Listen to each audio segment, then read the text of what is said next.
Israel की सरहद के करीब एक दूर अफ्तादा इलाका था जिसकी कुदरती खूबसूरती दिल को महो कर देती थी। सरसब्ज दरख्त, नरम जमीन पर बिखरे पत्ते और हर तरफ फैला सुकून, जैसे दुनिया की तमाम मसरूफियात यहां आकर रख गई हूं। इस इलाके का माहौल है इतना प्रामन था कि परिंदों की चहचहाहट भी रूहानियत का एहसास दिलाती थी।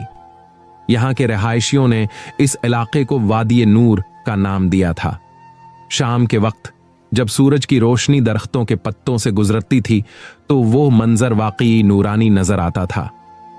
लेकिन एक दिन ऐसा हुआ जैसे प्रकृति ने अपनी शांति की चादर अचानक हटा ली हो। हवा में नमी कम हो गई, तापमान असामान्य रूप से बढ़ गया और पहाड़ों के पीछे से एक काले धुएं का गुबार दिखाई देने लगा। कुछ ही क्षणों में वह धुआं लपटों में बदल गया। आग तेजी से वादी की ओर बढ़ने लगी। शुरू में लोगों ने सोचा कि यह बस किसी चरवाहे की लापरवाही है जिसकी वजह से सूखी घास में आग लग गई है। वे पानी और गीले कपड़े लेकर आग बुझाने की कोशिश में जुट गए, लेकिन यह आग सामान्य नहीं थी। तेज हवाओं के असर से आग तेजी से फैलने लगी। पेड़, झाड़ियां और लकड़ी से बने मकान सब कुछ जलने लगा। आसमान में धुआं और जलती लकड़ी की दुर्गंध फैल गई और लोग अपने घरों को छोड़कर भागने लगे।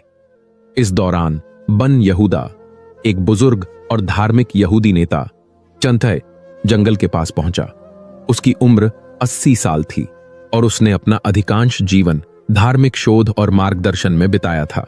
जब उसे वादी नूर में आग लगने की सूचना मिली तो वह तुरंत अपने शिष्य और साथियों के साथ मौके पर पहुंचा। वह चुपचाप लपटों को देख रहा था और उसके मन में कई सवाल उठ रहे थे। उसने कहा, यह कोई साधारण घटना नहीं है, शायद यह एक संदेश हो सकता है।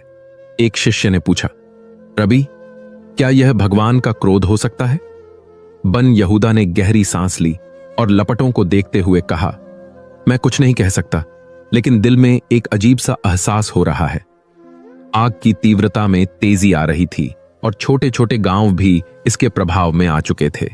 लोग अपने घरों से भाग रहे थे, बच्चे रो रहे थे और महिलाएं अपने गहनों और कुरान के साथ भाग रही थीं।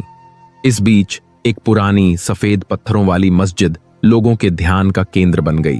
यह मस्जिद सैकड़ों साल पुरानी थी और स्थानीय मुस्लिम इसे आध्यात्मिक आशीर्वाद का स्थान मानते थे। जब आग मस्जिद की ओर बढ़ने लगी तो मुस्लिम घबराए हुए थे और उन्हें यह यकीन